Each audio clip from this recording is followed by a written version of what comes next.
अब तक हमने ज़ोरियन की दुनिया को समझा। एकेडमी, क्लासेस, मेंटर्स और वो अजीब सी बेचैनी जो हर चैप्टर के साथ बढ़ती जा रही थी। लेकिन चैप्टर 4 और चैप्टर 5 से मदर ऑफ लर्निंग सिर्फ एक एकेडमी स्टोरी नहीं रहती। यहीं से रूटीन टूटता है, यहीं से चीज़ें रिपीट होना शुरू करती हैं। इन चैप्टर्स में हम पहली बार देखते हैं कि ज़ोरियन की ज़िंदगी में जो हो रहा है वो संयोग नहीं है। मेमोरी, टाइमिंग, डेथ और वो मैकेनिज्म जो पूरी कहानी को ड्राइव करता है। अगर पिछले पार्ट सेटअप थे तो चैप्टर 4 और 5 इस कहानी का असली ट्रिगर पॉइंट है। तो चलिए शुरू करते हैं mother of learning part 3, chapter 4 and chapter 5 explained इन हिंदी। मैं आ रहा हूँ, ज़ोरियन बड़बड़ाया, दरवाजे की ओर पैर पटकते हुए। सच में इस पागलों वाली दस्तक का क्या मतलब है? आखिर कौन उसके कमरे में घुसने के लिए इतना बेताब था? उसने दरवाजा झटका देकर खोला और खुद को अकोजा के तिरस्कार भरे चेहरे को घूरते हुए पाया। अको, तुम यहाँ क्या कर रही हो? मुझे तुमसे ये पूछना चाहिए, उसने कहा। तुम अभी भी घर पर क्यों हो? डांस तो 2 घंटे दूर है, ज़ोरियन ने बात काटते हुए कहा। मैं 10 मिनट में डांस हॉल पहुंच सकता हूँ। ईमानदारी से ज़ोरियन, तुम्हें हमेशा कुछ करने के लिए आखिरी मुमकिन पल का इंतजार क्यों करना पड़ता है?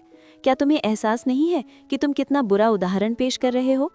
टाइम कीमती है, ज़ोरियन ने कहा, और मैं अपना सवाल दोहराता हूँ, तुम यहाँ क्या कर रही हो?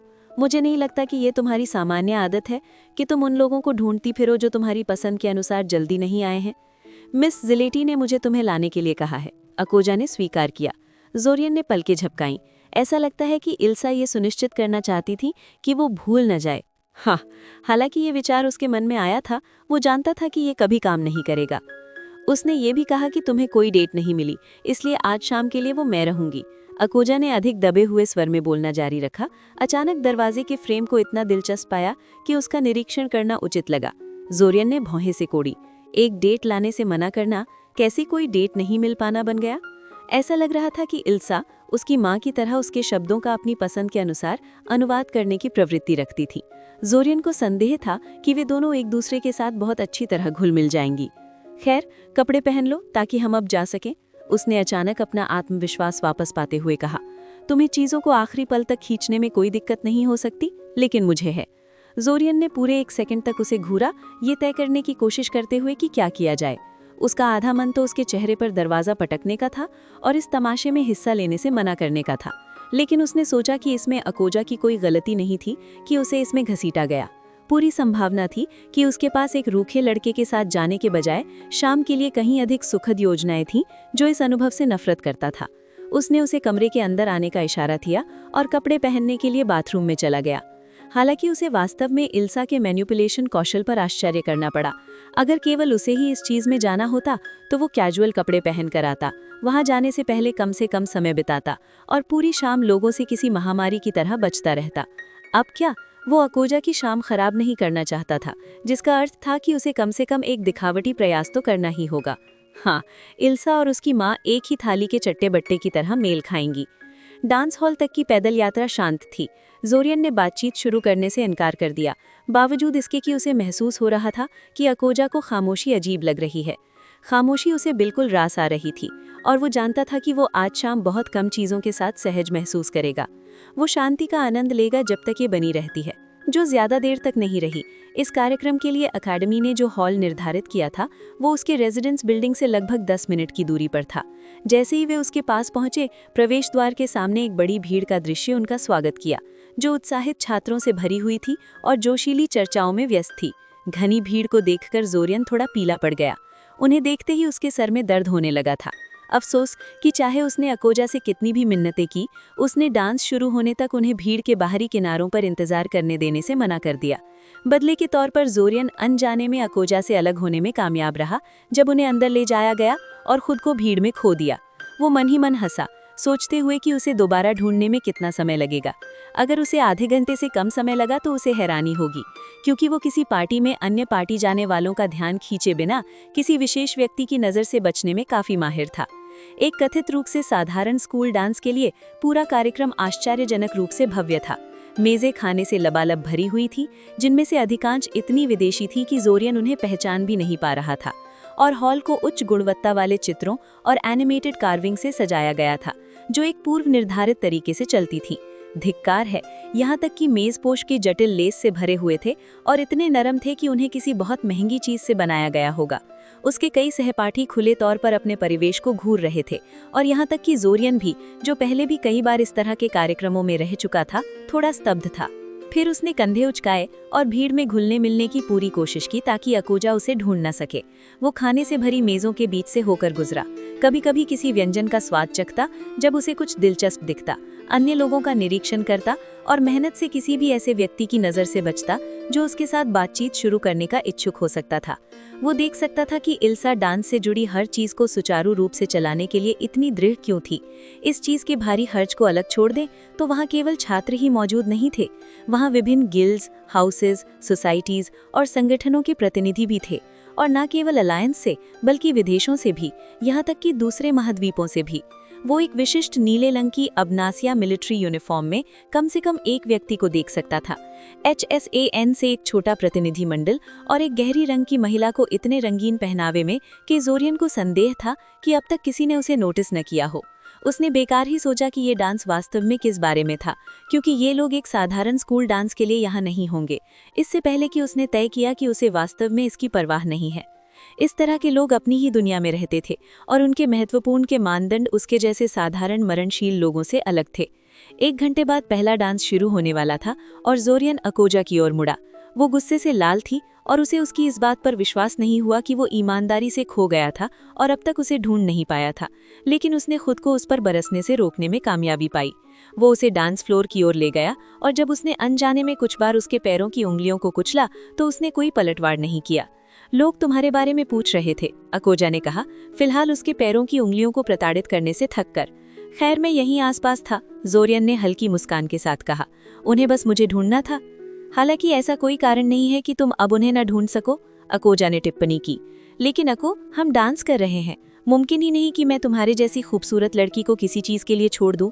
मैंने तुम्हें पहले ही बहुत देर तक लावारिस छोड़ दिया था, जोरियन ने कहा। उसकी आवाज में मजाक का जरा भी अंश नहीं था। ये एक अभ्यस्त कौशल था। उसने उसे घूर कर देखा, लेकिन जोरियन देख सकता था कि उसे तारीफ पसंद आई थी।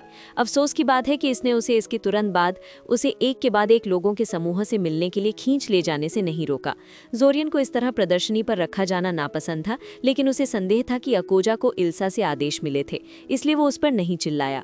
उसे वास्तव में आश्चर्य था कि उसकी टालमटोल इतनी देर तक काम कर गई। जोरियन ने खुद को विभिन्न चेहरों, नामों और शीर्षकों को याद करते हुए पाया, बावजूद इसके कि उसे ज्यादा परवाह नहीं थी। अब तक ये उसके लिए स्वाभाविक हो गया था और वो ऐसा तब भी करता था जब उसका इरादा नहीं होता था। ये उसके परिवार के उसे एक पार्टी एनिमल में बदलने के असफल प्रयास की विरासत थी। कैजिंस्की, ओ, क्या आप इत्तेफाक से संबंधित हैं? डेमियन और फोटोव कैजिंस्की, हाँ, जोरियन ने अपनी आवाज़ से झुंझलाहट को दूर रखने की पूरी कोशिश करते हुए कहा। ओ मेरे, कितना सौभाग्य है, उसने कहा। मुझे कहना होगा कि तुम्हारा भाई वायलिन के साथ बिल्कुल भी बुरा नहीं है। उसने मंच की ओर इशारा किया जहां अकेडमी म्यूजिक क्लब एक धीमा अपेक्षाकृत शांत गीत बजा रहा था। फोटोव आधिकारिक तौर पर एक साधारण ऑर्केस्ट्रा सदस्य था, लेकिन स्पष्ट रूप से मंच पर सबसे प्रमुख स्थान पर रखा गया संगीतकार था। उसकी उपस्थिति ने हमेशा की तरह ध्यान और टिप्पणियों को आकर्षित किया। तुम कौन सा वाद्य यंत्र बजाते हो? कोई नहीं, जोरियन ने सपाट लहजे में कहा। उसके परिवार ने उसे एक वाद्य यंत्र बजाना सिखाने की कोशिश की थी, क्योंकि अमीरों और अमीर होने का नाटक करने वालों के बीच इसे सीखना एक फैशन की बात थी। लेकिन वे इस तथ्य से विफल हो गई कि जोरियन लगभग पूरी तरह से टोन डेफ था। उसमें संगीत बजाने की बिल्कुल भी क्षमता नहीं थी। सच कहा जाए तो उसे इसमें कोई विशेष रुचि भी नहीं थी। हालांकि वो निश्चित रूप से रुचि होने का नाटक कर सकता था जब ऐसा करना शिष्टाचार होता था। ये उसकी माँ की बड़ी निराशाओं में से एक थी कि उसमें इस क्षेत्र में कोई प्रतिभा नहीं थी, क्योंकि डेमियन और फोटोव दोनों संगीत में अपेक्षाकृत ठीक थे। डेमियन पियानो बजाने में और फोटोव वायलिन बजाने में। वे किसी भी तरह से प्रोडिजीज नहीं थे, लेकिन वे इस तरह के कार्यक्रमों में आने वाले लोगों को प्रभावित करने के लिए पर्याप्त कुशल थे। अपने भाइयों के विपरीत मेरी संगीत में कोई खास समझ नहीं है। व्यक्तिगत रूप से मुझे इसमें अधिक रुचि ये है कि ऑर्केस्ट्रा पूरे हॉल को ध्वनि से समान रूप से कैसे भरता है, जहां हर कोई उन्हें सही आवाज में सुनता है, चाहे वे मंच के संबंध में कितने ही पास या दूर बैठे हों। अफसोस की बात है कि न तो वो महिला और न ही उनके आसपास जमा कोई अन्य व्यक्ति इस सवाल का जवाब दे सका। जाहिर तौर पर किसी और ने इस पर तब तक गौर नहीं किया था जब तक उसने इसका जिक्र नहीं किया। वास्तव में जोरियन को ये स्पष्ट आभास हुआ कि लोगों को लगा कि ये एक अप्रासंगिक विवरण था और उसे इसके जिक्र करने के लिए अजीब समझा गया। इन लोगों की ओर से जादू की कोई सराहना नहीं। वे फिर से एक मेज एकेडमी में डांस में क्यों शामिल हो रहे थे? शुक्र है अकोजा ने इस मोड़ पर उस पर दया करने का फैसला किया और उन्हें ठोस खाने के लिए पास की मेज पर ले गई। उनकी कक्षा के कुछ अन्य छात्र उनके साथ जुड़ गए और उनके आसपास एक अनौपचारिक बातचीत शुरू हो गई। जोरियन ने ज्यादा योगदान नहीं दिया क्योंकि उसे बातचीत ज्यादातर उद्देश्यहीन बकवास लगी जिसमें उसकी कोई रुचि नहीं थी। बेशक वो उचित समय पर सिर हिलाता और हंसता रहा, उसके बहुत शांत होने और थोड़ा खुलने की जरूरत के बारे में की जाने वाली कभी कभार की टिप्पणियों को नजरअंदाज करते हुए वो अपने सामने रखे केक के टुकड़े को खाने ही वाला था कि अकोजा ने अपने घुटने से उसे इशारा किया। उसने बिना बोले एक सवाल के साथ उसे देखा। गलत फॉक, वो बुदबुदाई। जोरियन ने अपने हाथ में पकड़े फॉक को देखा और महसूस किया कि उसे डेजर्ट्स के लिए आरक्षित छोटे फॉक का इस्तेमाल करना था। उसने कंधे उचकाए और फिर भी अपने हाथ के विशाल फॉक से केक को चीर दिया। मुझे पता है, उसने बुदबुदाकर जवाब दिया। ये आखिरी तिनका लगा जिसने ऊंट की कमर तोड़ दी। जोरियन, वो चिल्लाई। उसकी आवाज में विनती का स्वर था। तुम इतने मुश्किल क्यों हो रहे हो? ये सिर्फ एक रात की बात है। मुझे पता है कि मैं वो नहीं हूँ जिसे तुम अपनी डेट के रूप में चाहते थे। वो बात नहीं है, जोरियन ने उसे बीच में ही रोक दिया। वैसे भी ऐसा नहीं था कि मुझे कोई डेट चाहिए थी। मैं इस चीज में अकेले आने वाला था। वो सदमे में उसे देखने लगी। वो भावनात्मक रूप से टूटी हुई लग रही थी और जोरियन समझ नहीं पा रहा था कि क्यों। तुम मेरे साथ आने के बजाय अकेले आना पसंद करते? उसने पूछा। ओ धिक्कार है। इस पूरे समय उसने सोचा था कि अकोजा को उस पर नजर रखने के लिए इसमें घसीटा गया था, लेकिन क्या हो अगर वो उसके साथ जाना चाहती थी? वो इससे पहले कि वो कुछ कहने के लिए सोच पाता वो भाग गई। वो दबी स्वर में बुदबुदाया और उसने अपना चेहरा अपने हाथों में छिपा लिया। इसीलिए वो इस तरह के कार्यक्रमों से नफरत करता था। 1 घंटे बाद उसे पूरा यकीन था कि अकोजा अब डांस हॉल में नहीं थी और वो वापस नहीं आने वाली थी। वो वास्तव में आधी रात को सड़कों पर उसका पीछा नहीं करना चाहता था, इसलिए उसने बाहर जाकर उसका पीछा करने से परहेज किया। इसके अलावा उसे उससे क्या कहना चाहिए था? उसे तो ये भी नहीं पता होता कि शुरुआत कहाँ से करनी है। उसने खुद घर जाने के बारे में सोचा, लेकिन अंत में वो बस डांस हॉल की छत पर चढ़ गया और सितारों को देखने लगा। वैसे भी उसे आज रात ज्यादा नींद नहीं आने वाली थी। अपने दिमाग को व्यस्त रखने के लिए उसने चुपचाप उन सभी सितारों और नक्षत्रों को नाम दिया जिन्हें वो देख सकता था। बचपन में इस विषय में अपनी रुचि और अकेडमी के अपने पहले वर्ष में हुई एस्ट्रोनॉमी क्लास के कारण वो काफी कुछ जानता था। चीजों को नाम देने और वर्णन करने से खत्म होने से पहले पूरा 1 घंटा बीत गया। सोमवार अजीब होने वाला था। जोरियन को इसमें कोई संदेह नहीं था कि उनके इस छोटे से नाटक को सुन लिया गया था और ये आने वाले कई हफ्तों तक बातचीत का विषय बना रहेगा। ये देखते हुए कि अकोजा बहुत से विषयों में शिक्षकों की प्रिय छात्रा थी, शिक्षक आने वाले दिनों में उसका जीवन और भी मुश्किल बनाने का निर्णय ले सकते थे। धिक्कार है इन सब पर। ये पटाखों की आवाज थी जिसने उसे उसके विचारों से बाहर निकाला। जाहिर तौर पर आधी रात हो चुकी थी और त्योहार आधिकारिक तौर पर शुरू हो गया था। जोरियन थोड़ा सहज हो गया जब उसने रात के आसमान में विभिन्न पटाखों को खिलते हुए देखा, जिनमें से प्रत्येक अपने अनूठे ढंग से फट रहा था। ये खूबसूरत था। उनमें से अधिकतर शुरुआती विस्फोट के बाद रोशनी के जल्द लुप्त हो जाने वाले कणों में विलीन हो गए, लेकिन उनमें से कुछ पूरी तरह से और निरंतर चमकते रहे, जो पटाखों के बजाय फ्लैर्स की तरह ज्यादा थे। वे नीचे झुके और गिरते सितारों की तरह वापस धरती पर गिर पड़े। उसने भौहें सिकोड़ी। अजीब है, क्या उन्हें अब तक फट नहीं जाना चाहिए था? उसके सबसे करीब गिरने वाला फ्लेयर पास के एकेडमी रेजिडेंस बिल्डिंग से टकराया और विस्फोट हो गया।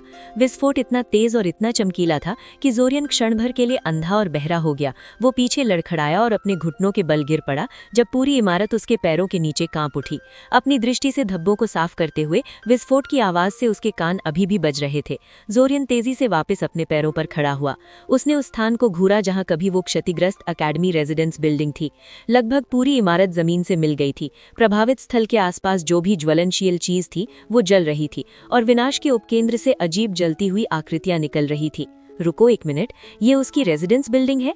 वो फिर से अपने घुटनों के बल गिर पड़ा जब उसे इसके परिणामों का एहसास हुआ। अगर वो अपनी मूल योजना के अनुसार अपने कमरे में ही रुकने का विकल्प चुनता तो वो अब तक मर चुका होता। ये एक होश उड़ा देने वाला विचार था। लेकिन यहाँ आखिर चल क्या रहा था? ये कोई पटाखा नहीं था, ये तय था। ये देखने और सुनने में उच्च स्तरीय आर्टिलरी स्पेल जैसा ज्यादा लग रहा था। ये कहना मुश्किल था कि ये केवल उसकी सुनने की क्षमता के क्षतिग्रस्त होने का परिणाम था कि उसने गौर किया कि जश्न की धीमी आवाजें रुक गई थी। शहर की ओर देखते हुए उसने गौर किया कि रेजिडेंस बिल्डिंग के साथ जो हुआ वो कोई अकेली घटना नहीं थी। जहां भी एक फ्लेयर गिरा उसने अपने पीछे तबाही छोड़ दी।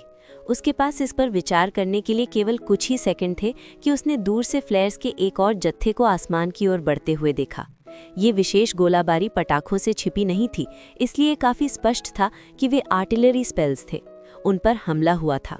जैसे ही फ्लेयर्स वापस धरती की ओर गिरने लगे, जोरियन घबराने लगा। उसे आखिर क्या करना चाहिए था? भागना व्यर्थ होगा क्योंकि वो नहीं जानता था कि फ्लेयर्स किसे निशाना बना रहे थे। अगर वो आंख मूंद कर भागा तो वो सीधे प्रभाव क्षेत्र में जा सकता था। रुको 1 मिनट, उसे कुछ भी क्यों करना है? इमारत में कई सक्षम मेजेस हैं, उसे बस उन्हें सूचित करना चाहिए और उन्हें इसे संभालने देना चाहिए। वो भागकर डांस हॉल में गया। उसने सीढ़ियों पर कदम रखा ही था कि उसकी मुलाकात इल्सा और कायरन से हुई। ज़ोरियन, तुम यहाँ क्या कर रहे हो? इल्सा ने सवाल किया। मैं बस ताज़ी हवा के लिए बाहर गया था, ज़ोरियन हड़बड़ाया। लेकिन वो अभी महत्वपूर्ण नहीं है। मैं सहमत हूँ, कायरन ने कहा। बच्चे, वो धमाका क्या था? मुझे ये मत बताना कि ये कुछ ऐसा है जो तुमने किया है। मुश्किल ही, ज़ोरियन ने कहा। पूरे शहर में किसी तरह के फ्लेयर्स गिर रहे हैं जो जिससे भी टकरा रहे हैं उसे नष्ट कर रहे हैं। ऐसा लगता है कि ये किसी तरह का शक्तिशाली आर्टिलरी स्पेल है। इल्सा और कायरन ने एक दूसरे की ओर देखा और फिर वापस उसकी ओर मुड़े। जाओ, डांस हॉल में अकोजा और दूसरों के साथ जुड़ जाओ, इल्सा ने कहा। हम देखेंगे कि क्या हो रहा है और यदि आवश्यक हुआ तो सभी को शेल्टर्स में टेलीपोर्ट कर देंगे। दोनों उसे धकेलते हुए आगे निकल गए और छत की ओर भागे। ज़ोरियन को बेहोशी की हालत में डांस हॉल में लड़खड़ाने के लिए छोड़ दिया। अकोजा डांस हॉल में नहीं थी, वो चली गई। उसकी वजह से वो बाहर थी, शायद अब तक मर भी चुकी हो। उसने अपना सिर हिलाया और ऐसे विचारों को अपने दिमाग से निकाल दिया। उसने अपना डिविनेशन कंपस निकाला और उसे ढूंढने के लिए तुरंत एक डिविनेशन स्पेल डाला। उसे यकीन नहीं था कि ये काम करेगा, क्योंकि उसने जिस स्पेल का इस्तेमाल किया था वो केवल उन लोगों को ढूंढ सकता था जिनसे आप परिचित थे, दूसरे शब्दों में दोस्त और परिवार। शुक्र है ऐसा लगा कि उसका सहपाठी होना स्पेल के काम करने के लिए पर्याप्त संबंध था। उसने अपनी घबराहट को शांत करने के लिए एक गहरी सांस ली। वो खुद को मारने के लिए उत्तरदायी था, लेकिन ये एक तरह से उसकी गलती थी। उसने नहीं सोचा था कि वो खुद के साथ रह पाएगा अगर उसकी वजह से अकूजा की मौत हो गई। एक अमूर्त भूत की तरह वो उत्तेजित छात्रों और विदेशी गणमान्य व्यक्तियों के बीच से गुजरा, अनसुना और निर्बाध, जब तक कि वो निकास के पास नहीं पहुंच गया। वो इमारत से बाहर निकल गया और फिर अपने डिविनेशन कंपस की सुई द्वारा इंगित दिशा में दौड़ पड़ा।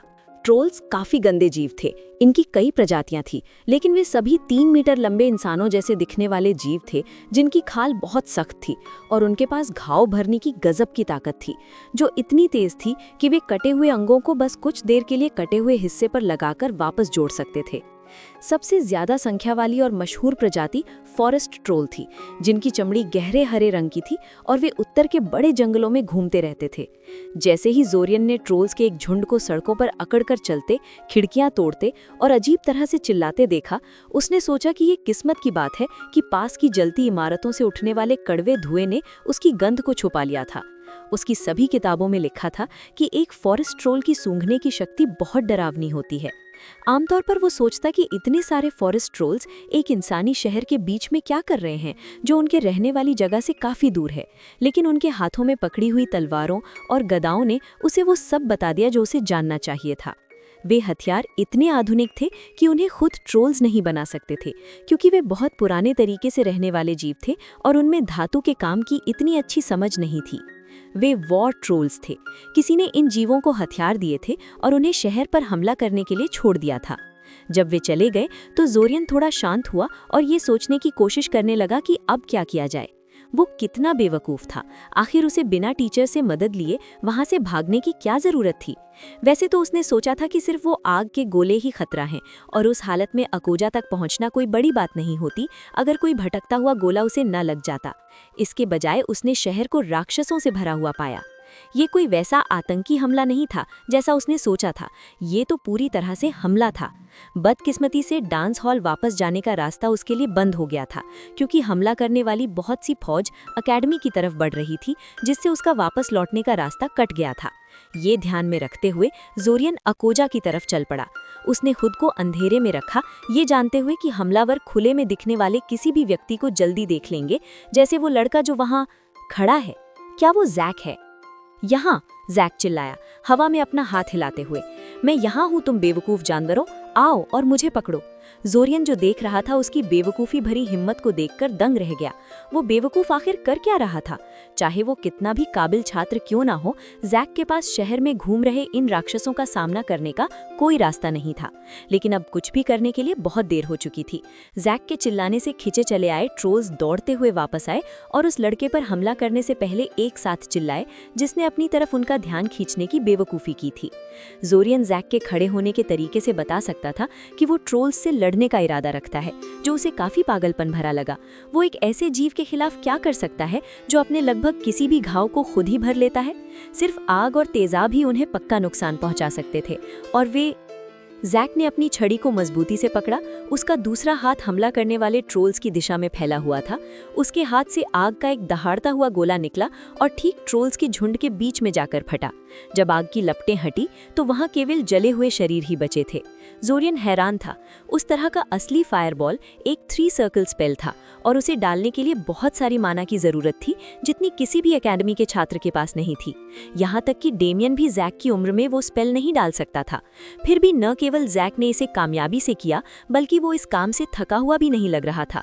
सच में, जब उसके तुरंत बाद लोहे की चोंच वाले पक्षियों ने हमला किया और उस लड़के पर अपने जानलेवा पंखों की बारिश की, तो जैक ने बस अपने चारों ओर एक सुरक्षा कवच खड़ा कर लिया, एक शानदार अकीजिस, और उन पक्षियों पर छोटे छोटे आग के गोले छोड़े जो खुद अपने निशाने को ढूंढ लेते थे, जैसे आग से बने मैजिक मिसाइल्स हों।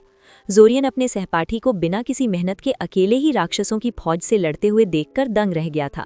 वो इतना खो गया था कि उसने लगभग इस बात पर ध्यान ही नहीं दिया कि जैक पर हमला करने वाले विंटर वुल्व्स में से एक चुपके से अपने झुंड से अलग होकर उस पर हमला करने के लिए रेंग रहा था। लगभग शुक्र है कि पुरानी समझ ने उसे खतरे के प्रति आगाह कर दिया और उसने खुद को एक तरफ फेंक दिया, जिससे वो उस जीव के जानलेवा हमले से बाल बाल बच गया। जोरियन ने खुद को कोसा, क्योंकि उसने देखा कि विंटर वुल्फ ने इतने बड़े शरीर के बावजूद बहुत आसानी से अपनी दिशा बदल ली और दोबारा हमला करने के लिए तैयार हो गया। उसे वाकई इस बात की उम्मीद करनी चाहिए थी कि उसे निशाना बनाया जाएगा, ये देखते हुए कि जैक अपनी तरफ कितना ध्यान खींच रहा था।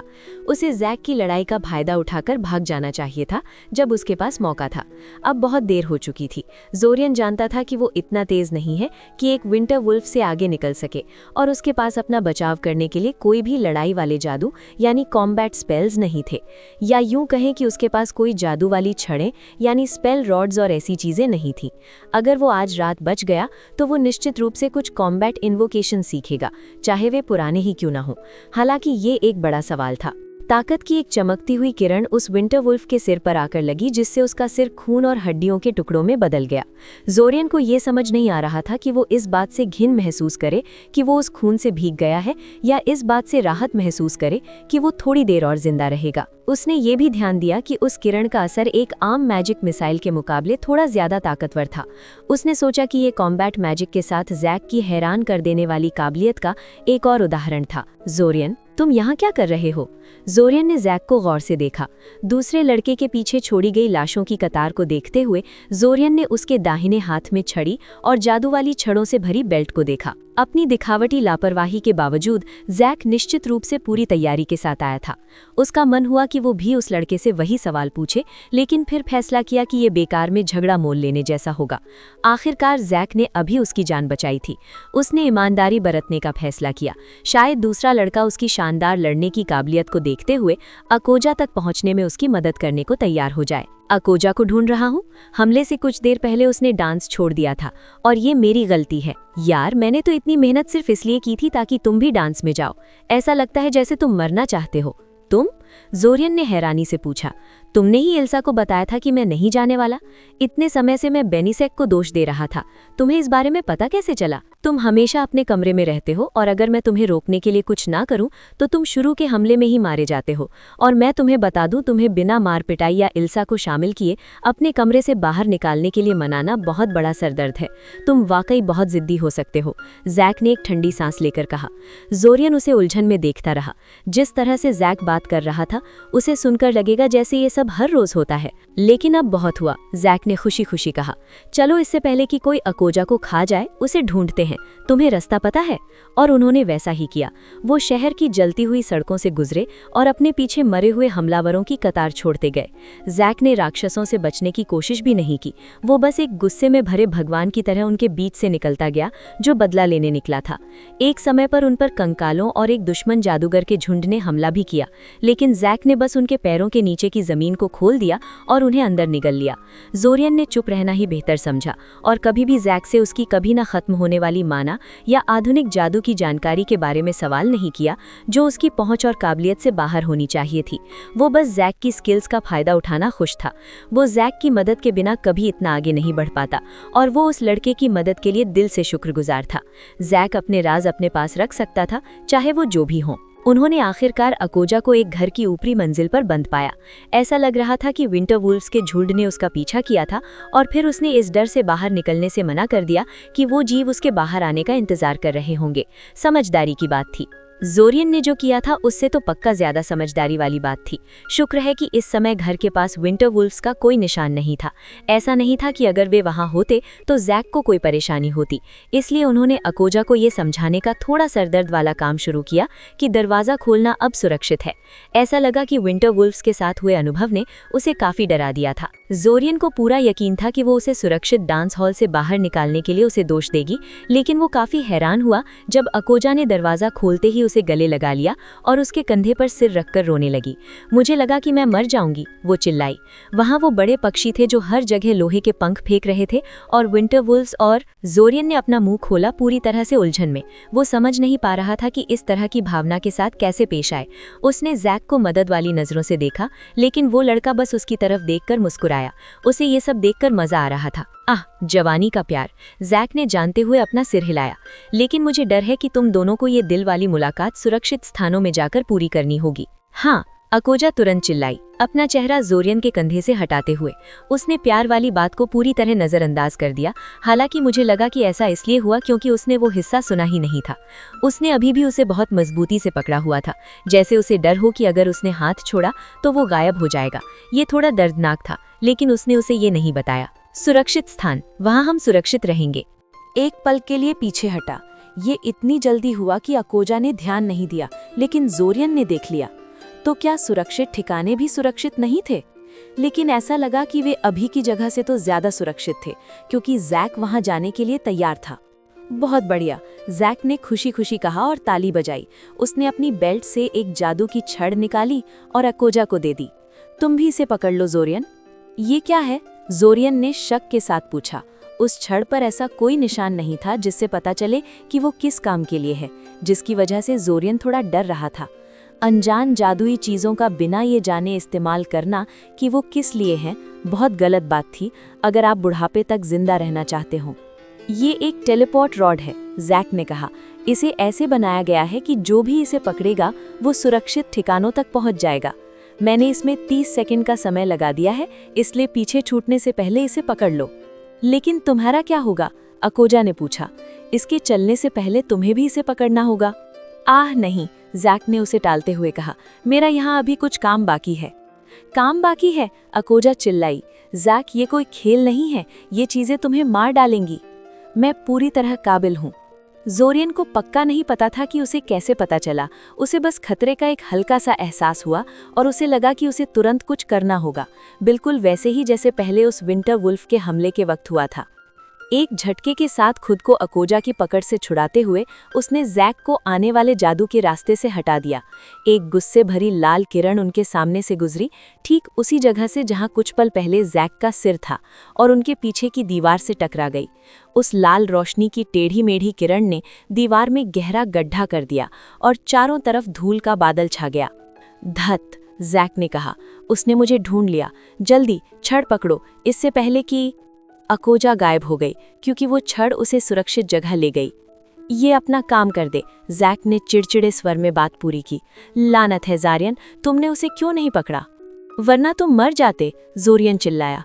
वो उस इंसान को एक भटकते जादू से मरने नहीं दे सकता था जिसने आज रात उसकी इतनी मदद की थी। इसके अलावा जिसने भी वो जादू चलाया था वो निश्चित रूप से जैक की ताकत के सामने नहीं टिकेगा, बिल्कुल उन राक्षसों और दुश्मन जादूगरों की तरह जिनसे वे अब तक मिले थे।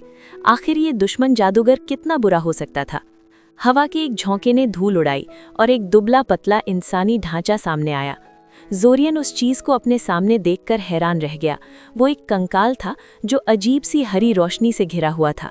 उसकी हड्डियां काली थीं और उनमें धातु जैसी चमक थी, जैसे वे हड्डियां नहीं बल्कि किसी काली धातु से बना कंकाल हों। सोने से सजे कवच में लिपटी, अपने एक हाथ में राजदंड पकड़े और बैंगनी पत्थरों वाले ताज के साथ वो चीज किसी बहुत पुराने राजा जैसी लग रही थी जो मरने के बाद वापस आ गया हो। वो एक लिच था, वो एक लानती लिच था। ओह, अब हम पक्का मारे जाएंगे। लिच ने अपनी खाली आंखों के गड्ढों से उन्हें देखा। जैसे ही जोरियन की आंखें उन काले गड्ढों से मिलीं, उसे एक अजीब सी बेचैनी महसूस हुई, जैसे वो लिच सीधे उसकी रूह में झांक रहा हो। 1 सेकंड से भी कम समय के बाद लिच ने अपना ध्यान जैक की तरफ कर दिया, जैसे जोरियन कोई फालतू चीज हो। तो तुम हो वो जो मेरे सेवकों को मार रहे हो, लिच बोला। उसकी आवाज में एक ताकत थी। जोरियन, जब तक मैं इससे निपटता हूं तब तक तुम भाग जाओ, जैक ने अपनी छड़ी को कसकर पकड़ते हुए कहा। बिना जवाब का इंतजार किए जैक ने लिच की तरफ मैजिक मिसाइल्स की बौछार कर दी, जिसने अपने हड्डी वाले हाथ के एक इशारे से अपने चारों ओर एक सुरक्षा कवच खड़ा कर लिया और बदले में 3 बैंगनी किरणें छोड़ी। उनमें से 2 जैक की तरफ थीं, लेकिन बदकिस्मती से लिच ने एक किरण भागते हुए जोरियन की तरफ भी छोड़ दी। हालांकि वो सीधा जोरियन को नहीं लगी, लेकिन पास की जमीन पर उसके टकराने से एक बड़ा धमाका हुआ, जिसने उसके पैरों में पत्थर के टुकड़े चुभा दिए। दर्द बहुत ज्यादा था और जोरियन तुरंत जमीन पर गिर पड़ा। एक कदम भी आगे बढ़ने की हिम्मत नहीं बची थी। अगले 5 मिनट तक जोरियन दर्द में खुद को एक पास की गाड़ी के पीछे खींचता रहा, ये उम्मीद करते हुए कि वो उसे लड़ाई में चल रहे जादू से बचा लेगी। जैक ने लिच को इतना उलझाए रखा कि उसने जोरियन पर और कोई जादू नहीं चलाया, जो अच्छी बात थी क्योंकि जोरियन अब बचने की हालत में नहीं था। वो डर के साथ जैक और लिच को एक दूसरे पर खतरनाक जादू छोड़ते हुए देखता रहा, जिन्हें वो पहचान भी नहीं पा रहा था। उसे समझ आ गया था कि उसकी डरावनी मौत की बात सच होने वाली थी। जैक चाहे कितना भी अच्छा क्यों ना हो, वो लिच के सामने कहीं नहीं टिकता था। वो चीज उस लड़के के साथ खेल रही थी और जल्द ही वो इस खेल से ऊबने वाली थी। वो दर्द से कराह उठा जब भाले जैसी लाल किरण जैक के कवच को चीरती हुई उसके पेट के पास जा लगी। उसे लगा कि ये चोट जानलेवा जगह पर नहीं थी, सिर्फ इसलिए क्योंकि लिच उसे थोड़ा और सताना चाहता था, और उसकी ये बात तब पक्की हुई जब उस जीव ने जैक को खत्म नहीं किया, बल्कि बस एक इशारे से उसे हवा में उछाल दिया। जैक उस दीवार से जा टकराया जहां जोरियन छिपा हुआ था और दर्द से चिल्लाया। ऐसा लगा कि लिच को कोई जल्दी नहीं थी। वो धीरे धीरे पास आया। उसे इस बात की कोई चिंता नहीं थी कि जैक लड़खड़ाते हुए अपने पैरों पर खड़ा हो रहा है और उसके बाएं हाथ में एक जादू की छड़ है। जोरियन देख सकता था कि उसका दाहिना हाथ पेट के पास के जख्म पर कसकर दबा हुआ था, जहां से खून बह रहा था। तुमने अच्छी लड़ाई की बच्चे, लिच ने कहा। किसी के लिए जो सिर्फ एक अकेडमी का छात्र है, ये काबिले तारीफ है। उतना काफी नहीं, जैक ने हाफते हुए कहा। उसके हाथ से जादू की छड़ गिर गई क्योंकि उसने दोनों हाथों से अपने जख्म को पकड़ लिया था। उसे बहुत दर्द हो रहा था। मुझे लगता है मुझे अगली बार और मेहनत करनी होगी, लिच हल्का सा हंसा। ये अजीब सी आवाज थी जो उस जीव पर शोभा नहीं दे रही थी। अगली बार? नादान बच्चे, कोई अगली बार नहीं होगा। मैं तुम्हें किसी भी हाल में जिंदा नहीं छोड़ने वाला। क्या तुम्हें ये नहीं पता? हटाओ भी, जैक ने अपना चेहरा बिगाड़ते हुए सीधे खड़े होकर कहा। बहुत बातें हो गई, अब बस खत्म करो। तुम मरने वाले हो, फिर भी तुम्हें इसकी कोई फिक्र नहीं दिख रही, लिच ने बातों बातों में कहा। अरे जो भी हो, जैक ने आंखें घुमाते हुए कहा। ऐसा नहीं है कि मैं हमेशा के लिए मर जाऊंगा। जोरियन ने हैरानी से जैक को देखा। उसे समझ नहीं आया कि वो क्या कहना चाहता है, लेकिन लिच को समझ आ गया था। आह, मैं समझा, लिच ने कहा।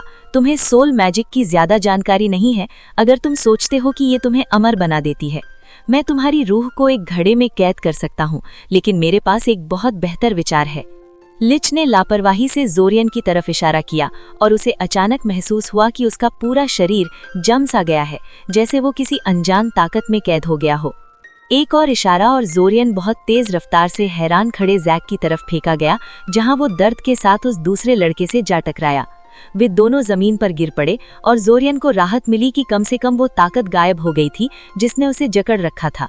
इससे कोई फर्क नहीं पड़ता कि तुम्हारी रूह का कहीं और जन्म हो सकता है अगर कोई उसे वहां पहुंचने से पहले ही पूरी तरह बिगाड़ दे।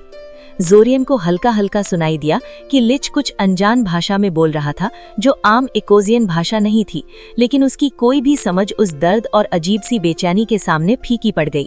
उसने चिल्लाने के लिए अपना मुंह खोला, फिर उसकी दुनिया में एक तेज रोशनी हुई और अचानक सब कुछ काला हो गया। जोरियन की आंखें अचानक खुल गई क्योंकि उसके पेट में तेज दर्द हुआ। उसका पूरा शरीर कांप उठा उस चीज के नीचे दबते हुए जो उस पर गिरी थी, और अचानक वो पूरी तरह जाग गया। उसके दिमाग में नींद का नामो निशान नहीं था। गुड मॉर्निंग भाई। उसकी ठीक ऊपर एक चिढ़ाने वाली खुशमिजाज आवाज सुनाई दी। Morning morning morning. Zorian Kirielle को हैरानी से देखने लगा, ये समझने की कोशिश करते हुए कि क्या हुआ। आखिरी चीज जो उसे याद थी वो थी उस लिच का वो स्पेल जो उसने उस पर और जैक पर डाला था, और फिर अंधेरा। उसकी आंखें इधर उधर घूमने लगी, अपने आसपास के माहौल को देखते हुए और अपनी शक को पक्का करते हुए। वो अपने कमरे में था, वापस सिरिन में। हालांकि इसका कोई मतलब नहीं बनता था। वो खुश था कि वो उस पूरे वाक़ये से बच गया, लेकिन उसे कम से कम अस्पताल या वैसी ही किसी जगह पर जागने की उम्मीद थी। और किरयाले को इतने डरावने अनुभव के बाद उसके साथ इतना बेपरवाह नहीं होना चाहिए था, यहाँ तक कि वो भी इतनी नासमझ नहीं थी। इसके अलावा ये पूरा नज़ारा बहुत ही जाना पहचाना था। किरी? हाँ, आज कौन सा दिन है? जोरियन ने पूछा। उसे पहले से ही जवाब का डर सता रहा था। गुरुवार। वह चिढ़ गया। मेरा मतलब तारीख से था किरी। 1 चैरियट। तुम आज स्कूल जा रहे हो, मुझे मत बताना कि तुम भूल गए। किरयाले ने उसे उकसाया। सचमुच? उसने अपनी बात के साथ उसकी पसलियों के बीच अपनी हड्डी जैसी पतली तर्जनी उंगली से एक सही जगह पर वार किया। जोरियन ने दर्द से करहाते हुए उसका हाथ हटा दिया। मैं नहीं भूला, जोरियन चिल्लाया। मैं बस। वो वहीं रुक गया। उसे क्या बताना चाहिए था? सच तो ये है कि उसे खुद ही नहीं पता था कि क्या हो रहा था।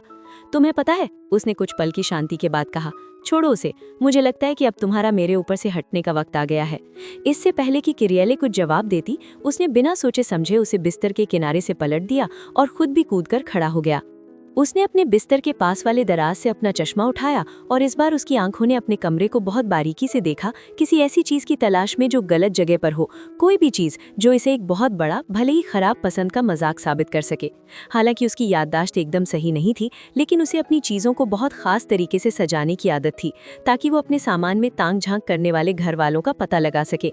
उसे कोई बड़ी चीज गलत जगह पर नहीं मिली, इसलिए जब तक कि उसका रहस्यमयी नकल उतारने वाला उसके सिस्टम को अंदर बाहर से न जानता हो, जो मुमकिन नहीं था, या किरी ने आखिरकार फैसला कर लिया था कि जब वो बाहर होगा तो वो उसके कमरे की पवित्रता का सम्मान करेगी, ऐसा तो कभी नहीं होगा। इसके अलावा ये पूरा नज़ारा बहुत ही जाना पहचाना था। तो क्या ये सब एक सपना था? ये सपने के लिए कुछ ज्यादा ही असली लग रहा था। उसके सपने हमेशा धुंधले, बेमतलब और जागने के तुरंत बाद यादों से गायब हो जाने वाले होते थे। ये बिल्कुल उसकी आम यादों की तरह महसूस हो रहे थे। कोई बात करने वाले पक्षी नहीं, तैरते हुए पिरामिड नहीं, 3 आंखों वाले भेड़िए और अन्य डरावने नज़ारे नहीं जो उसके सपनों में अक्सर होते थे। और ये बहुत ज्यादा भी था। यकीनन एक पूरे महीने का अनुभव महज एक सपने के लिए बहुत ज्यादा है। माँ तुमसे बात करना चाहती है, किरयाले ने जमीन पर पड़े पड़े ही उसे बताया। जाहिर तौर पर उसे उठने की कोई जल्दी नहीं थी। लेकिन सुनो, नीचे जाने से पहले क्या तुम मुझे थोड़ा जादू दिखा सकते हो? प्लीज, बहुत बहुत प्लीज। जोरियन ने भौहें सिकोड़ी। जादू है ना? सोचा जाए तो उसने काफी जादू सीखा था। यकीनन अगर ये सब एक बहुत ही बनावटी सपना होता तो वहाँ सीखा हुआ सारा जादू पूरी तरह से फर्जी होता, है ना? उसने अपने हाथों को सामने की तरफ जोड़ने से पहले कुछ इशारे किए और शब्द कहे। उसकी हथेलियों के ऊपर तुरंत रोशनी का एक तैरता हुआ गोला बन गया। तो ये सिर्फ एक बनावटी सपना नहीं था। ये तो कमाल है, किरयाले खुशी से चहकी। उसने अपनी उंगली से उस गोले को छुआ, लेकिन उंगली उसके पार निकल गई। वाकई हैरानी करने वाली बात नहीं थी, क्योंकि वो सिर्फ रोशनी थी। उसने अपनी उंगली पीछे खींच ली और जिज्ञासा से उसे देखने लगी, जैसे उसे उम्मीद हो कि वो किसी तरह बदल गई होगी। जोरियन ने अपने दिमाग से उस गोले को कमरे में घूमने और किरयाले के चारों ओर कुछ चक्कर लगाने का आदेश दिया। हाँ, वो निश्चित रूप से वो स्पेल जानता था। उसके पास न केवल उसे डालने के तरीके की याद थी, बल्कि वो बारीक काबू भी था जो उसने उसके बार बार अभ्यास से हासिल किया था। ऐसी चीजें आपको महज किसी कल्पना से नहीं मिलती, चाहे वो भविष्य दिखाने वाली ही क्यों ना हो। और किरयाले ने मांग की। ओ छोड़ो भी किरी, जोरियन ने एक ठंडी सांस ली। इस समय वो उसकी हरकतों को सहने के मूड में नहीं था। मैंने तुम्हारी बात मान ली है ना, अब जाकर अपना मनोरंजन करने के लिए कुछ और ढूंढो।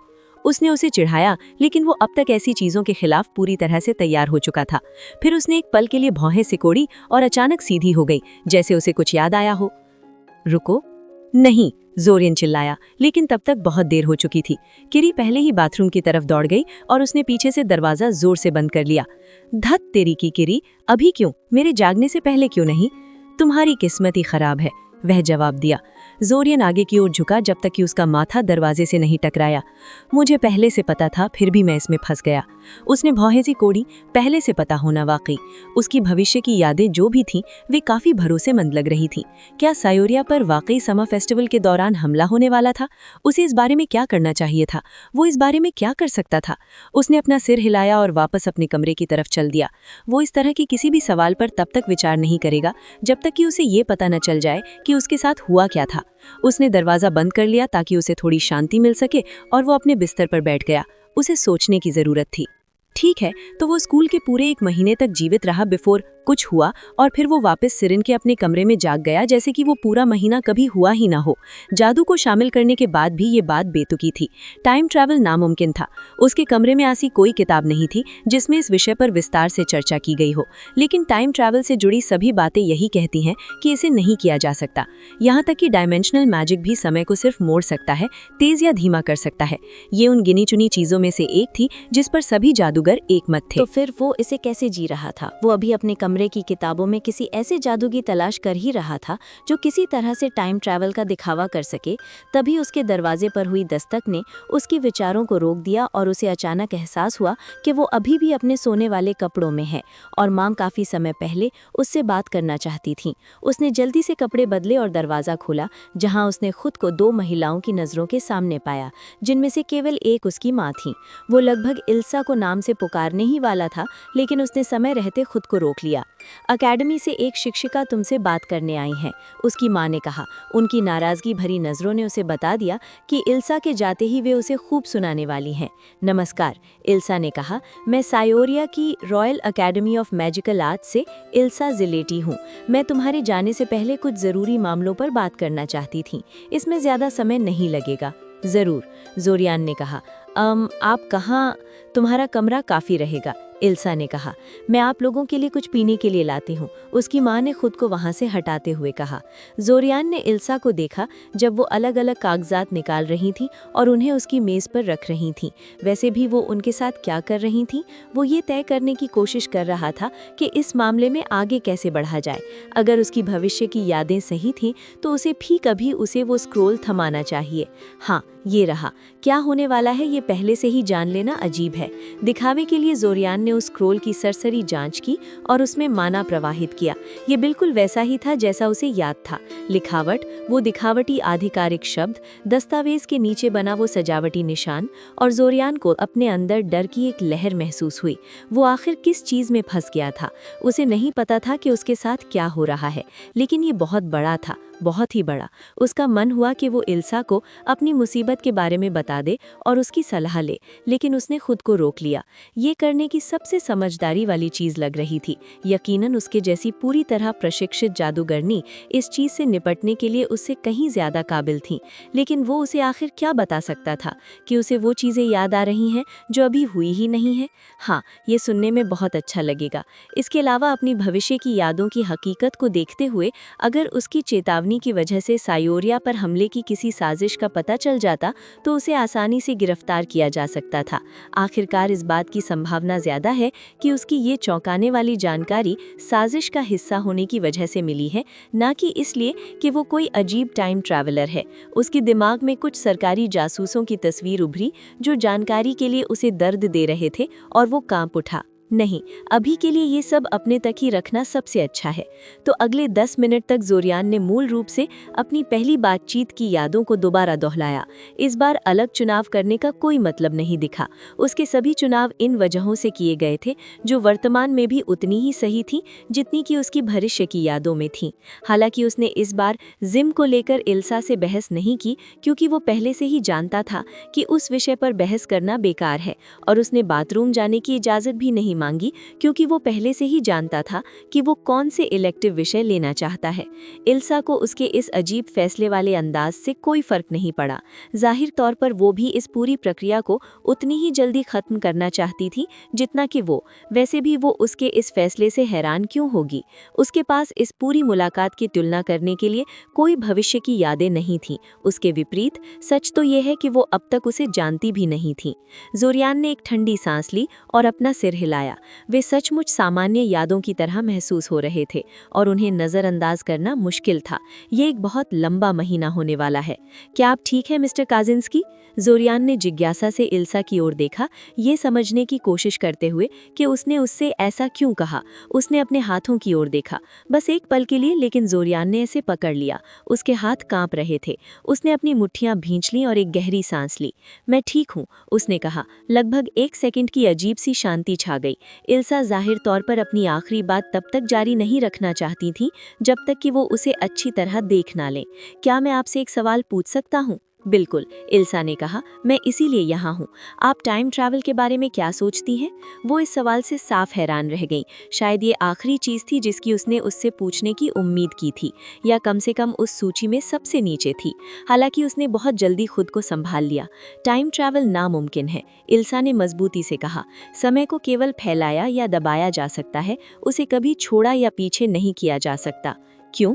जोरियान ने पूछा। वो वाकई ये जानना चाहता था। उसने कभी टाइम ट्रैवल की नामुमकिनता का कोई कारण नहीं देखा था। हालांकि ऐसा इसलिए भी हो सकता था क्योंकि अब तक उसे इस विषय में कोई खास दिलचस्पी नहीं थी। इल्सा ने एक ठंडी सांस ली। मैं मानती हूँ कि मुझे इसके बारे में ज़्यादा बारीकी से नहीं पता है, लेकिन हमारी सबसे अच्छी थियरी यही कहती है कि समय की धाराओं के खिलाफ जाना बिल्कुल नामुमकिन है। ये एक चौकोर संपुल बनाने जैसा नामुमकिन है, ना कि समुद्र के ऊपर से छलांग लगाने जैसा। समय की नदी केवल एक ही दिशा में बहती है। इसके अलावा दर्ज इतिहास में असंख्य कोशिशें की गई हैं और उन सभी का अंत असफलता में हुआ है। उसने उसे एक तीखी नज़र से देखा। मुझे पूरी उम्मीद है कि तुम अपनी काबिलियत को ऐसी बेवकूफ़ी भरी तलाश में बर्बाद नहीं करोगे। मैं तो बस जिज्ञासु था, उसने अपना बचाव करते हुए कहा। मैं बस जादू की सीमाओं पर चर्चा करने वाला एक अध्याय पढ़ रहा था और सोच रहा था कि लेखक इतना पक्का कैसे है कि टाइम ट्रैवल नामुमकिन है। ठीक है, अब तुम्हें पता चल गया, इल्सा ने उठते हुए कहा। अब बस इतना ही है तो मुझे वाकई चलना चाहिए। मुझे सोमवार को क्लास के बाद किसी भी और सवाल का जवाब देने में खुशी होगी। तुम्हारा दिन अच्छा रहे। जोरियान ने उसे जाते हुए देखा और दरवाज़ा बंद करने के बाद बिस्तर पर गिर पड़ा। यकीनन एक लंबा महीना। पहली बार ट्रेन का सफ़र जोरियान को सुला नहीं पाया। उसने माँ से कुछ संवेदनशील विषयों पर बात करके उन्हें थोड़ा कुरेदा था जब वे उसे डांटने की कोशिश कर रही थीं, और उसे पूरा यकीन था कि ये कोई बहुत बनावटी भ्रम नहीं था, जब तक कि वो भ्रम पैदा करने वाला परिवार के कुछ बहुत गुप्त राजों से वाकिफ ना हो। और ये सब उसे इतना साफ लग रहा था कि ये किसी तरह का पैदा किया गया मतिभ्रम भी नहीं हो सकता था।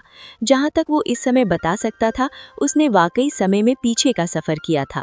उसने ट्रेन के सफ़र का ज़्यादातर समय अपनी एक नोटबुक में उन सभी महत्वपूर्ण चीज़ों को लिखने में बिताया जो वो सोच सकता था। उसे वास्तव में नहीं लगता था कि यादें इतनी जल्दी धुंधली होने वाली हैं, लेकिन इससे उसे अपने विचारों को व्यवस्थित करने में और उन बारीकियों पर ध्यान देने में मदद मिली जिन्हें वो शायद वरना छोड़ देता। उसने गौर किया कि वो इस सारी उलझन में किरी के बेड के नीचे से अपनी किताबें निकालना भूल गया, लेकिन फैसला किया कि इससे कोई फर्क नहीं पड़ता। अगर क्लासेस वैसी ही थी जैसी पिछली बार थी तो उसे पहले महीने के दौरान उनकी ज़रूरत नहीं पड़ेगी। ये आखिरी स्पेल था जो उस लिच ने उस पर और जैक पर डाला था। मुश्किल ये थी कि जोरियान को नहीं पता था कि वो स्पेल क्या था, यहाँ तक कि उसके शब्द भी अनजान थे। आम मंत्रों का आधार इकोसियन शब्द होते हैं और जोरियान को इकोसियन की इतनी समझ थी कि वो केवल मंत्र सुनकर ही किसी जादू का अंदाज़ा लगा सकता था, लेकिन लिच ने अपने मंत्र के लिए एक अलग भाषा का इस्तेमाल किया था। खुशकिस्मती से जोरियान की याददाश्त बहुत अच्छी थी और उसे मंत्र का ज़्यादातर हिस्सा याद था, इसलिए उसने उसे अपनी भरोसेमंद नोटबुक में आवाज़ के आधार पर लिख लिया। उसे पूरा यकीन था कि वो जादू उसकी पहुंच के स्तर पर कहीं भी नहीं मिलेगा, क्योंकि वो जादू शायद बहुत प्रतिबंधित होगा और उसके जैसे पहली श्रेणी के जादूगरों की पहुंच से दूर रखा गया होगा। लेकिन वो भाषा की पहचान करने और अकेडमी की लाइब्रेरी में एक सही शब्दकोश ढूंढने की कोशिश करेगा। इस पूरी चीज का दूसरा सिरा खुद जैक था। वो लड़का एक लानती लिच से हारने से पहले कई मिनटों तक लड़ने के काबिल था। भले ही लिच उसके साथ खेल रहा था, फिर भी ये काफी प्रभावशाली था। जोरियन जैक को तीसरी श्रेणी यानी 3 सर्कल के जादूगर के बराबर रखेगा और शायद उससे भी ज्यादा। तो वो आदमी अकादमी के छात्रों के साथ आखिर क्या कर रहा था? जैक के बारे में निश्चित रूप से कुछ अजीब था। हालांकि जोरियन का इरादा उस आदमी से सीधे तौर पर मुकाबला करने का तब तक नहीं था जब तक उसे ये पता न चल जाए कि क्या हो रहा है। जहां तक उसे पता था, ये तुम हमारे बारे में जानते हो इसलिए अब हमें तुम्हें मारना होगा जैसी चीजों में से एक हो सकती थी। उसे नोविदा वारिस के आसपास बहुत संभल कर चलना होगा। जोरियन ने अपनी नोटबुक जोर से बंद कर दे और अपने बालों में हाथ फेरा। वो इसे जैसे भी देखे ये पूरी स्थिति उसे पूरी तरह पागलपन भरी लग रही थी। क्या उसके पास वाकई भविष्य की यादें थीं या वो बस पागल हो रहा था? दोनों ही संभावनाएं डरावनी थीं। वो अपने दम पर ऐसी चीज से निपटने के लिए किसी भी तरह से काबिल नहीं था, लेकिन उसे ये भी नहीं पता था कि किसी पागल खाने या पूछताछ के कमरे में भेजने से पहले दूसरे लोगों से मदद कैसे ली जाए। उसने तय किया कि वो इस बारे में बाद में सोचेगा, यानी कल। ये पूरी चीज बस बहुत अजीब थी और उसे कोई भी फैसला करने से पहले एक बार सोकर उठने की जरूरत थी। माफ कीजिएगा, क्या ये सीट खाली है? जोरियन ने बोलने वाले की ओर देखा। 1 सेकंड की याददाश्त के बाद उसे पहचान लिया। वो बेनाम हरी हाईनेक वाली लड़की जो कोर्सा में रुकने पर उसके कंपार्टमेंट में आई थी। बेशक पिछली बार उसने बैठने से पहले इजाजत लेने की जहमत नहीं उठाई थी। क्या बदल गया? इससे कोई फर्क नहीं पड़ता। फर्क इस बात से पड़ता है कि पिछली बार उसके तुरंत बाद 4 और लड़कियां आई थीं, बहुत तेज आवाज वाली, बहुत चिढ़ाने वाली लड़कियां।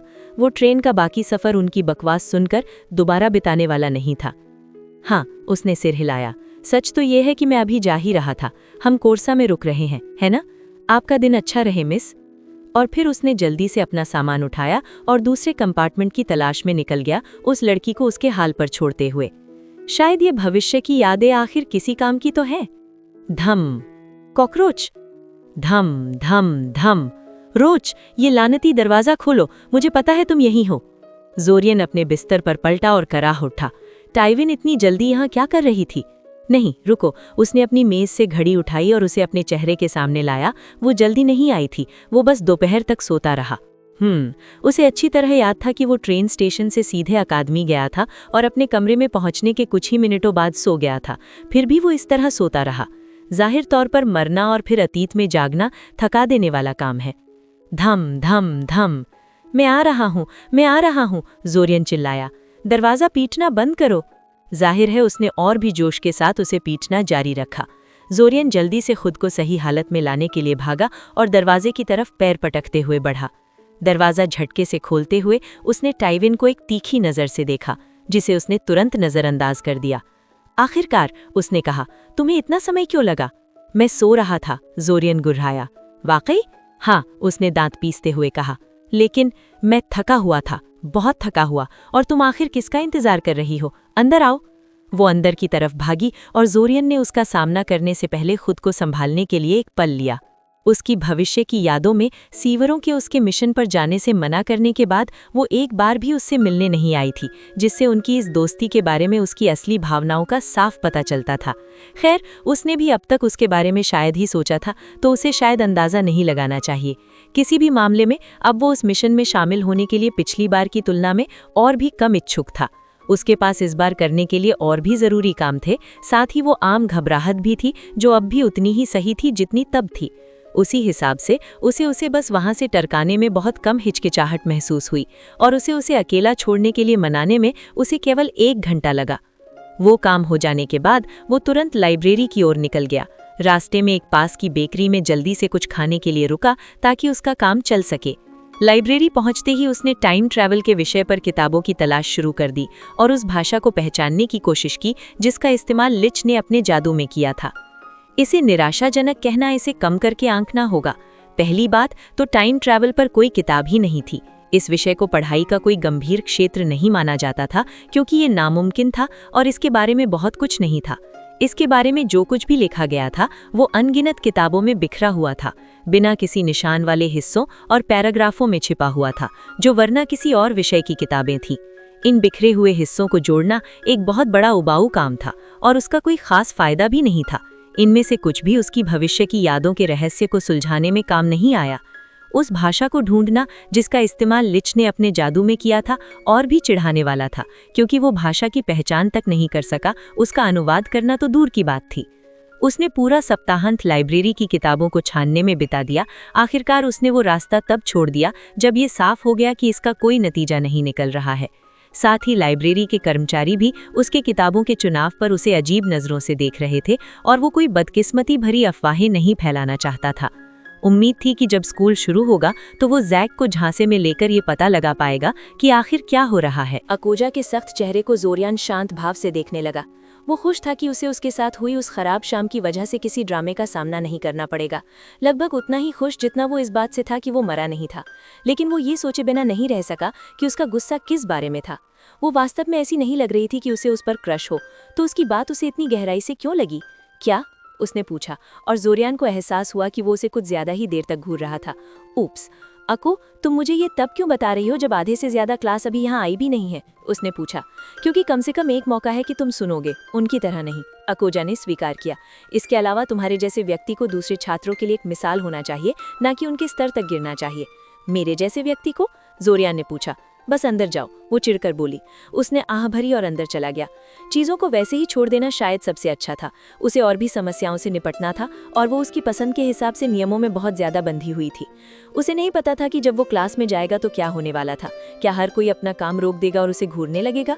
कम से कम तब उसके पास साल की अपनी पहली क्लास में दूसरी बार शामिल होने पर इतनी घबराहट महसूस करने का एक कारण होता। लेकिन बेशक उन्होंने ऐसा कुछ नहीं किया। उनके लिए ये दूसरी बार नहीं था और उसके बारे में ऐसा कुछ भी साफ तौर पर अजीब नहीं था जिस पर वे ध्यान दे। उसने अपनी बेचैनी को दबाया और क्लास के पीछे बैठ गया। सावधानी से नए आने वालों में जैक के निशानों को ढूंढने लगा।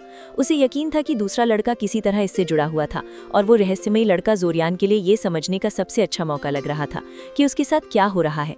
थोड़ी हलचल हुई जब ब्रियम के फायर ड्रेक फेमिलियर ने काफी शोर मचाया और ब्रियम के डरे हुए पड़ोसी का क्लासरूम में पीछा करना शुरू कर दिया, इससे पहले कि ब्रियम ने उसे शांत किया। जाहिर है कि वो जादुई रेंगने वाला जीव उस बदकिस्मत लड़के को जोरियान से भी कम पसंद करता था।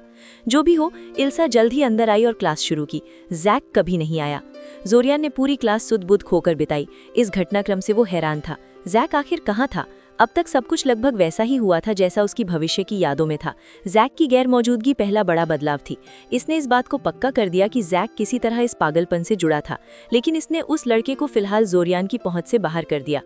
वो लेक्चर अब पहली बार सुनने की तुलना में और भी ज्यादा चिढ़ाने वाला था, क्योंकि उसके हिसाब से उसने इन रिवीजन सेशंस को 1 महीने से भी कम समय पहले पूरा किया था। जाहिर है कि इल्सा किसी तरह की पटकथा पर काम कर रही थी, क्योंकि वो लेक्चर लगभग वैसा ही था जैसा उसकी याद में था। एकमात्र अंतर ये था कि जैक वहाँ इल्सा द्वारा क्लास से पूछे गए सवालों के जवाब देने के लिए अकोजा के साथ मुकाबला करने के लिए मौजूद नहीं था। अजीब है कि पीछे मुड़कर देखने पर चीजें कितनी साफ लगती हैं। जैक शुरू से ही अजीब व्यवहार कर रहा था उसी पहले लेक्चर में, लेकिन जोरियान ने उस पर ध्यान नहीं दिया। बेशक जैक का खुद आगे बढ़कर टीचर के सवालों के जवाब देना उस लड़के के स्वभाव के खिलाफ था, लेकिन पूरी तरह से नामुमकिन नहीं था। वैसे भी ये सिर्फ एक रिवीजन सेशन था और उन्हें सर्टिफिकेशन पास करने के लिए ये चीजें जाननी थी। 2 हफ्ते बीत गए इससे पहले कि लोगों ने वास्तव में जैक के अचानक हुए सुधार के स्तर पर ध्यान देना शुरू किया। इतने सारे सवाल, इतने कम जवाब। वो केवल उम्मीद कर सकता था कि जैक जल्द ही सामने आएगा। जैक उस दिन क्लास में नहीं आया, ना ही अगले दिन, ना ही उसके अगले दिन। शुक्रवार तक जोरियान को पूरा यकीन था कि दूसरा लड़का बिल्कुल नहीं आएगा। बेनेज़ेक के अनुसार जैक उसी दिन अपने पारिवारिक महल से गायब हो गया था जिस दिन जोरियान ने सियोरिया के लिए ट्रेन पकड़ी थी, और तब से किसी ने उसकी एक झलक भी नहीं देखी थी। जोरियान को नहीं लगा कि वो ऐसा कुछ कर पाएगा जो उसके गार्डियन द्वारा रखे गए जांचकर्ताओं ने नहीं सोचा होगा, और वो इधर उधर पूछकर खुद पर ध्यान नहीं खींचना चाहता था। इसलिए उसने अनिच्छा से जैक के रहस्य को फिलहाल किनारे रख दिया। उसका स्कूल का काम कम से कम अच्छा चल रहा था।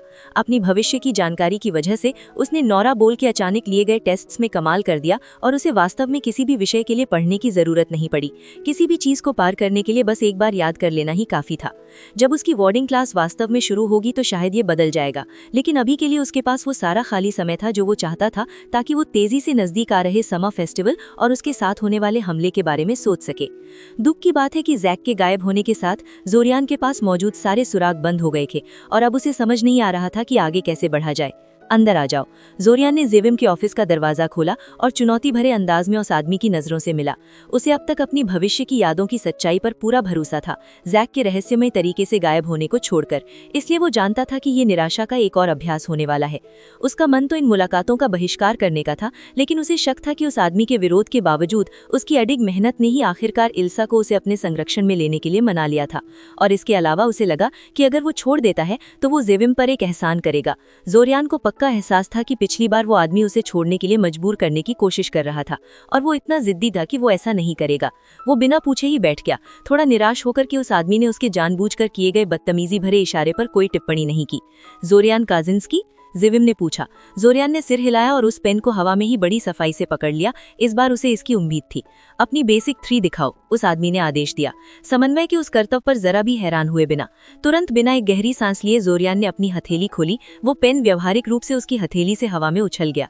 इसे घुमाओ, ज़िविम ने कहा। ज़ोरियान की आंखें फटी रह गईं। शुरू से शुरू करो को क्या हुआ? उसकी वर्तमान कोशिश उस रात की तुलना में खराब नहीं थी जो उसने उस किस्मत वाले डांस से पहले अपने आखिरी सेशन के दौरान दिखाई थी। और उस रात ज़िविम की एकमात्र प्रतिक्रिया थी, शुरू से शुरू करो, बिल्कुल किसी भी और समय की तरह। अब क्या बदल गया? क्या तुम्हें सुनने में समस्या हो रही है? इसे घुमाओ। ज़ोरियान ने पलकें झपकी और आखिरकार उसे एहसास हुआ कि उसे अपनी यादों के बजाय वर्तमान सेशन पर ध्यान देना चाहिए। क्या आपके इसे घुमाओ से क्या मतलब है? ये बेसिक 3 का हिस्सा नहीं है।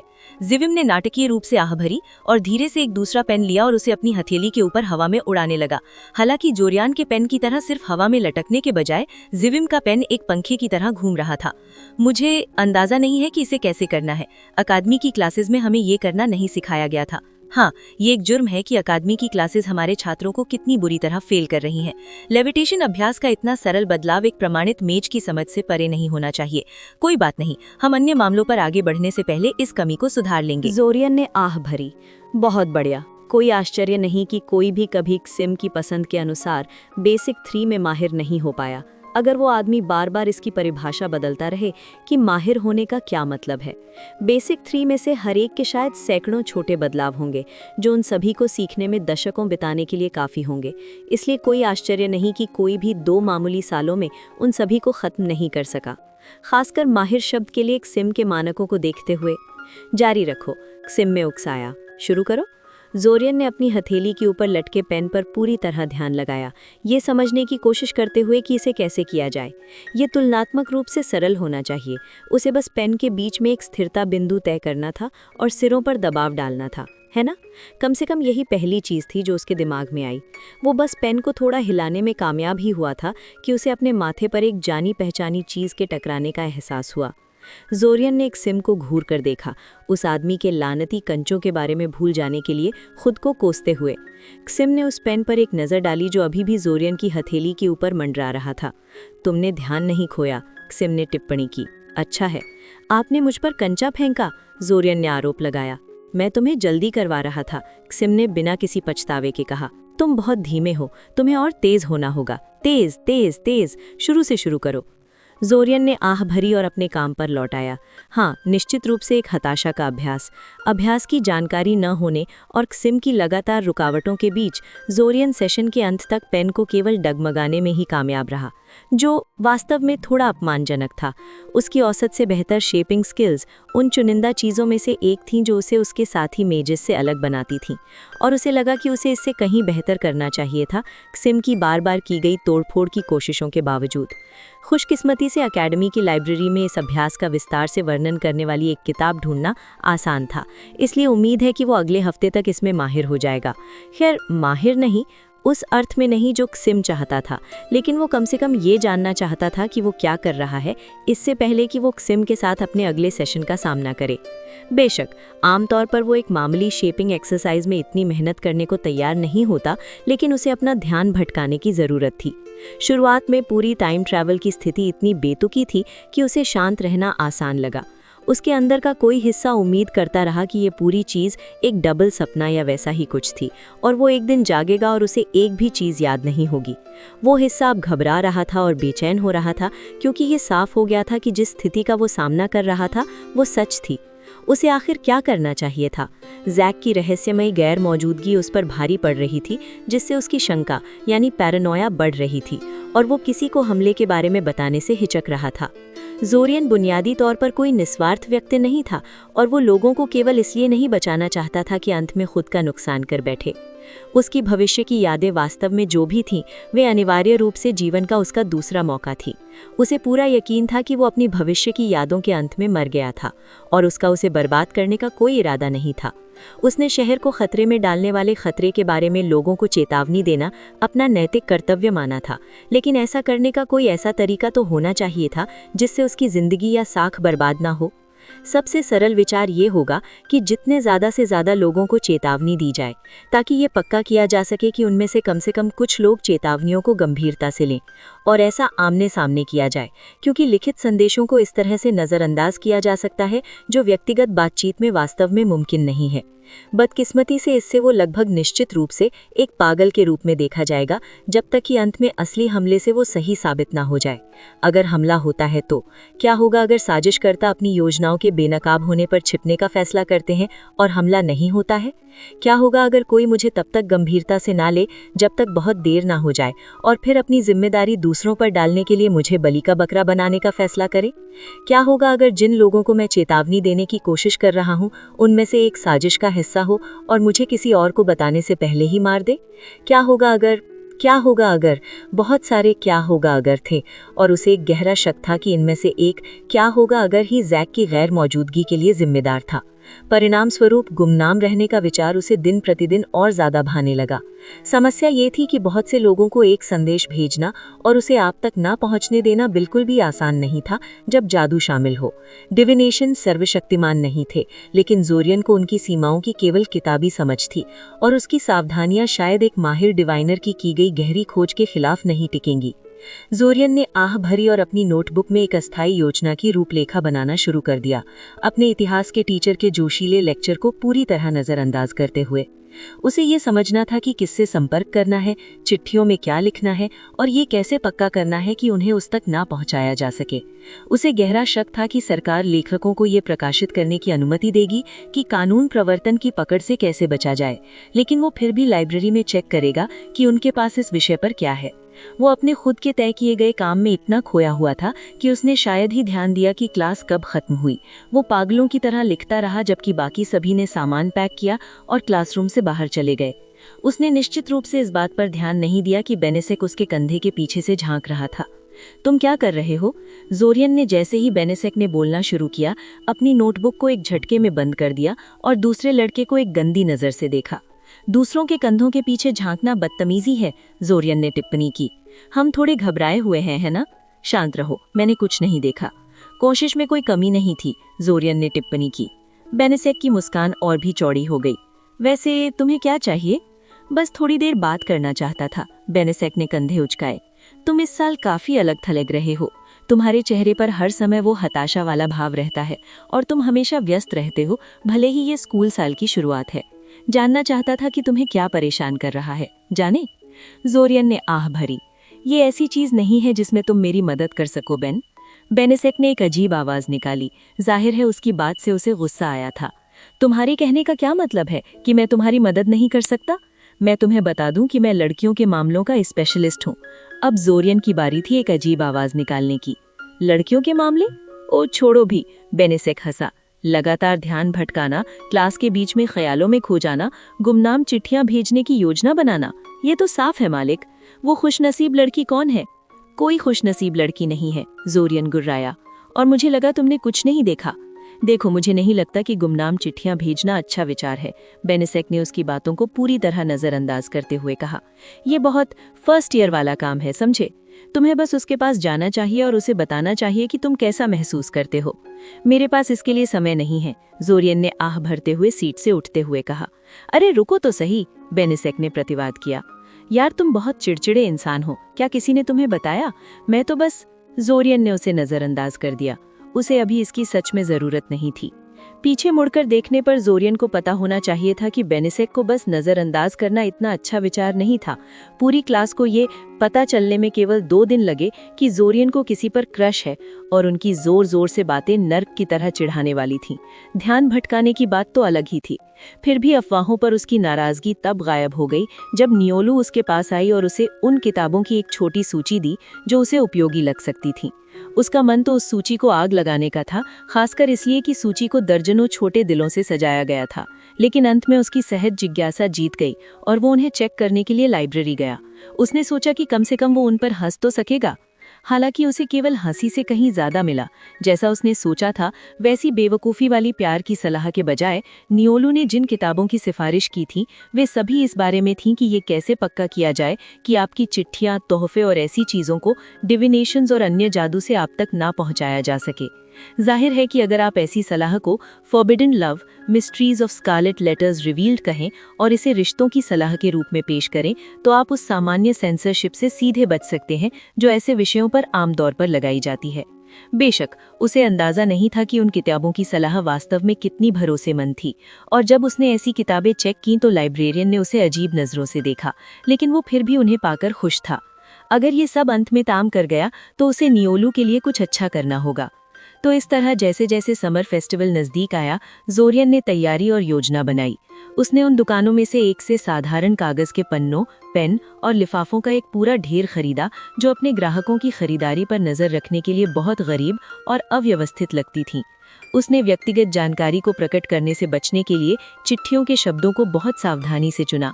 उसने ये पक्का किया कि वो किसी भी समय नंगे हाथों से कागज़ को ना छुए और उसका कोई भी पसीना, बाल या खून लिफाफे में ना जाए। उसने जानबूझकर एक चौकोर औपचारिक लिखावट में लिखा जो उसकी सामान्य लिखावट जैसी बिल्कुल नहीं दिखती थी। उसने अंत में उन पेन, फालतू कागज़ और लिफाफों को नष्ट कर दिया जिनका उसने उपयोग नहीं किया था। और फिर फेस्टिवल से एक हफ्ते पहले उसने चिट्ठियों को पूरे सायोरिया में अलग अलग सार्वजनिक डाक बक्सों में डाल दिया और इंतजार करने लगा। ये कम से कम कहने के लिए काफी तनावपूर्ण था। हालांकि कुछ भी नहीं हुआ, कोई भी चिट्ठियों के बारे में उससे मुकाबला करने नहीं आया, जो अच्छा था, लेकिन कुछ भी असामान्य होता हुआ नहीं दिख रहा था। क्या किसी ने उस पर विश्वास नहीं किया? क्या उसने कहीं कोई गलती कर दी और चिट्ठियां अपने सही पते तक नहीं पहुंची? क्या वे अपनी प्रतिक्रिया में इतने बारीक हैं कि कोई हलचल नहीं हो रही है? इंतजार उसे मार रहा था। आखिरकार उसके सब्र का बांध टूट गया। डांस से पहली शाम उसने फैसला किया कि उसने वो सब कर लिया था जो वो कर सकता था और शहर से पहली ट्रेन पकड़ ली। उसकी चिट्ठियों ने काम किया हो या ना किया हो, लेकिन इस तरह वो कम से कम सुरक्षित रहेगा। अगर किसी ने पूछा, हालांकि उसे शक था कि कोई पूछेगा, तो वो अपने भरोसेमंद किमियाई हादसे वाले बहाने का उपयोग करेगा। उसने एक पोषण खराब कर दिया और कुछ मति भ्रांति पैदा करने वाले धुएं में सांस ले ली, और उसे तब होश आया जब वो पहले से ही सायोरिया के बाहर था। हाँ, बिल्कुल यही हुआ था। जैसे ही ट्रेन आधी रात के सन्नाटे में सायोरिया से दूर निकली, जोरियन ने अपनी बेचैनी और किसी को हमले की चेतावनी देने के लिए इतना कम करने के अपराध को दबा दिया। वो और क्या कर सकता था? कुछ नहीं, बस यही बात थी, कुछ भी नहीं। थोड़ी देर बाद वो एक बेचैन नींद में सो गया। ट्रेन की लयबद्ध धक-धक उसकी लोरी बन गई। गिरते सितारों और हरी रोशनी से घिरे कंकालों के नज़ारे उसके सपनों में आते रहे। जोरियन की आंखें अचानक खुल गईं क्योंकि उसके पेट में तेज दर्द हुआ। उसका पूरा शरीर कांप उठा, उस चीज के नीचे दबते हुए जो उस पर गिरी थी, और अचानक वो पूरी तरह जाग गया। उसके दिमाग में नींद का नामो निशान नहीं था। गुड मॉर्निंग भाई। उसके ठीक ऊपर एक चिढ़ाने वाली खुशमिजाज आवाज सुनाई दी। Morning morning morning. जोरियन अपनी छोटी बहन को हैरानी से देखने लगा। उसका मुंह रुक रुक कर खुल और बंद हो रहा था। क्या फिर से? ओ, तुम मजाक कर रहे हो। जोरियन गुर्राया और किरियल जल्दी से उसके ऊपर से हट गई और डर के मारे दूर चली गई। जाहिर तौर पर उसे लगा कि उसका गुस्सा उसकी तरफ था। तुम्हें नहीं किरी, मुझे बस एक बुरा सपना आया था, बस इतनी सी बात है। वो विश्वास नहीं कर सका। ये फिर से हुआ? ये क्या मुसीबत है? वो पिछली बार खुश था कि ये हुआ क्योंकि इसका मतलब था कि वो, आप जानते हैं, मरा नहीं था। लेकिन अब ये सिर्फ डरावना था। ये उसके साथ क्यों हो रहा था? ओह, और जब वो अंदर ही अंदर अपनी किस्मत पर रो रहा था, किरियल ने खुद को फिर से बाथरूम में बंद कर लिया। धत तेरी की। चैप्टर 4 और चैप्टर 5 के साथ अब एक बात साफ हो जाती है।